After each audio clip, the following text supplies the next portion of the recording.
காஷ்மீர் எல்லையில் தொடர்ந்து பதற்றம் நீடித்து வருவதால் துணை ராணுவ படையினர் தயார் நிலையில் இருக்க வேண்டும் என மத்திய உள்துறை அமைச்சர் ராஜ்நாத் சிங் அறிவிப்பு வெளியிட்டிருக்கிறார். இதுகுறித்த கூடுதல் விவரங்களை வழங்குவதற்காக செய்தியாளர் சுசித்ரா இணைப்பில் இருக்கிறார். அவரிடம் பேசலாம். சுசித்ரா, ஏற்கனவே காஷ்மீர் எல்லையில் தொடர்ந்து பதற்றம் நீடித்து வருகிறது. பல்வேறு முன்னெச்சரிக்கை நடவடிக்கைகள், அது தொடர்பான ஆலோசனை கூட்டமெல்லாம் நடைபெற்று வருகிறது. தற்போது துணை ராணுவ படையினரை தயார் நிலையில் இருக்க வேண்டும் என்ற அறிவுறுத்தல் உள்துறை அமைச்சகத்திடமிருந்து வந்திருக்கிறது. விவரங்கள் என்ன?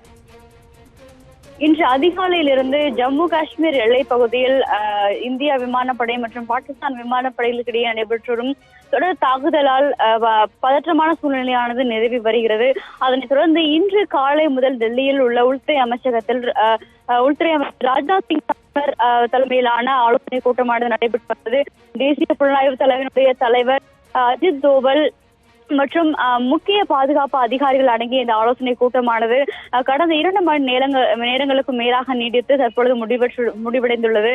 அந்த கூட்டத்தின் முடிவிற்கு பிறகுதான் தற்பொழுது சிஆர்பிஎஃப் மற்றும் பிஎஸ்எஃப் உள்ளிட்ட எல்லை பாதுகாப்பு படை வீரர்களை தயாராக இருக்க அறிவுறுத்தும்படி அந்தந்த டிஜிக்களுக்கு தற்பொழுது உள்துறை அமைச்சர் ஒரு அறிவிப்பினை வழங்கியிருக்கிறார்.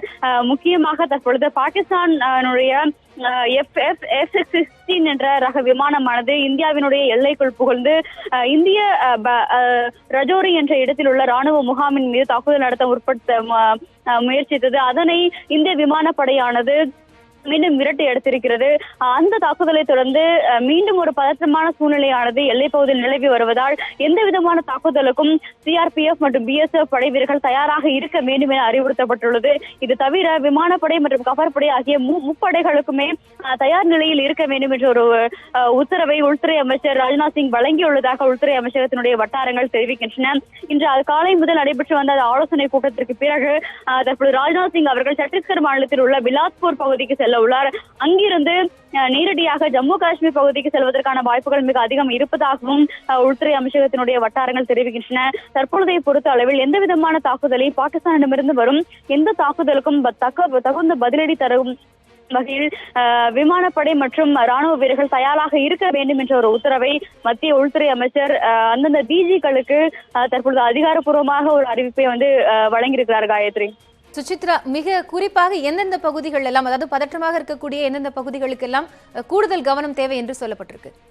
குறிப்பாக ஜம்மு காஷ்மீர் தெற்கு பகுதியான, அதாவது ஏற்கனவே கடந்த 14ஆம் தேதி தாக்குதல் நடந்த புல்வாமா, லெத்தோபோரா, பட்காம், அது தவிர பஞ்சாப், அமிர்தசரஸ் உள்ளிட்ட எல்லை பகுதிகளுக்கு, பதான்கோட் உள்ளிட்ட எல்லை பகுதிகளில் மிக அதிகமான பாதுகாப்புடன் இந்த நடவடிக்கைகள் ஈடுபட வேண்டும் என்ற ஒரு அறிவுறுத்தலை மத்திய உள்துறை அமைச்சகம் வழங்கியிருக்கிறது. குறிப்பாக லைன் ஆஃப் கண்ட்ரோல் என அழைக்கப்படும் அந்த எல்லை பகுதிகளான இந்தியா மற்றும் பாகிஸ்தானுடைய எல்லை பகுதிகளான பதான்கோட், பட்காம், புல்வாமா, லெத்தோபோரா உள்ளிட்ட 8 பகுதிகளில் இந்த பாதுகாப்பானது மிகவும் பலப்படுத்தப்பட்டிருக்கிறது. வழக்கத்தை விட அளவுக்கு அதிகமான பாதுகாப்பு படை வீரர்கள் அங்கு குவிக்கப்பட்டிருக்கிறார்கள் எனவும் இந்த உள்துறை அமைச்சகமானது தெரிவித்திருக்கிறது.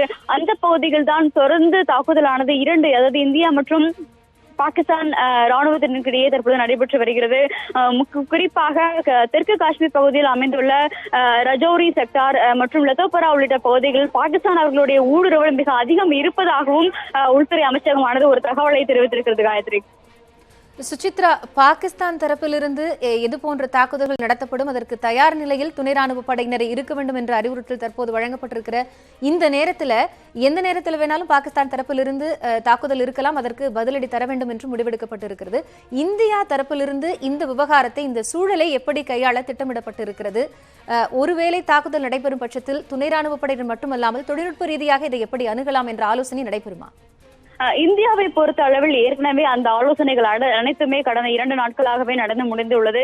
அதாவது கடந்த 14ஆம் தேதி புல்வாமா மாவட்டத்தில் நடைபெற்ற தாக்குதலுக்கு பிறகு 40 CRPF வீரர்கள் உயிரிழந்த பிறகு அனைத்து முப்படைகளுடைய தளபதிகள் மற்றும் உள்துறை அமைச்சகம் மற்றும் பாதுகாப்பு துறையை சார்ந்த பல்வேறு மூத்த அதிகாரிகளுடன் நடைபெற்ற ஆலோசனையில் பாகிஸ்தான் எல்லை, அதாவது இந்திய பாகிஸ்தான் எல்லை பகுதிகளில் எந்த மாதிரியான ஊடுருவல்கள் இருக்கின்றன, மேலும் பாகிஸ்தானுடைய விமானங்கள் ஏதும் இந்திய எல்லைக்குள் வருகின்றன என்பதனை தொழில்நுட்பங்களுடன் உதவியுடன் கண்காணிப்பதற்கான வசதியும் தற்பொழுது எல்லைப் பகுதியில் ஏற்படுத்தப்பட்டுள்ளது. அதன் அடிப்படையில் தான் பாகிஸ்தானுடைய நகர்வுகளை அனைத்தையுமே இந்திய உள்துறையானது மிகவும் முக்கியமாக கண்காணித்து வருகிறது. உளவுத்துறையை பொறுத்த அளவில் டிஜிக்கள் 3 மிகப்பெரிய பொறுப்பில் இருக்கும் 3 டிஜிக்கள் அனைவருமே தற்பொழுது ஜம்மு காஷ்மீரில் இருந்து கொண்டு அந்த சூழல்களை கண்காணித்து வருகிறார்கள். உளவுத்துறையானது மிகவும் வெளிப்படையாக செயல்பட்டு வருவதாக உள்துறை அமைச்சகமானது ஏற்கனவே கூறியிருக்கிறது. பாகிஸ்தானிடமிருந்து எந்த ஒரு தாக்குதல் வந்தாலும் இந்தியாவின் முப்படைகளும் ஒரே நேரத்தில் அவர்களை மீண்டும் தாக்க வேண்டும் என்ற ஒரு அதாவது உத்தரவானது 3 முப்படை தளபதிகளுக்கும் விடப்பட்டுள்ளதாக உள்துறை அமைச்சகத்தை சார்ந்த அதிகாரிகள் தெரிவித்திருக்கிறார்கள்.